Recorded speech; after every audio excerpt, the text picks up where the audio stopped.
Joe, you've been involved, you've been the victim of, and had somebody you love in 2 terrorist attacks. Yep. In the United States. Yes. Have we made any progress? I mean, when you look at how we're handling it now. You know, it's an interesting point. I mean, I'd say we do talk about political correctness, and it used to be sort of a nuisance in our lives. Now it's a noose, and it's killing us. It's choking us. It's around our necks. And I think that's one thing that I think most Americans have learned. I'm not sure our government has learned it. And I think we have to understand that. When my father was murdered in 1975, it was a Puerto Rican terrorist group. They went to prison for a long time. Until 1999, when politically it was expedient for the Clintons to release these terrorists. So they did. So Hillary Clinton was involved in their release when she was running for senator from New York. We're still seeing some of that now. I mean, you look at what happened with Benghazi.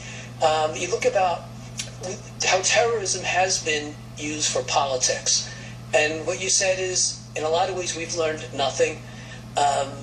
And it's very frustrating to me. I mean, as a 9/11 family member, and I witnessed the attacks, and my poor cousin Steve Schlag was murdered, and my father, who was his godfather, was murdered a generation before.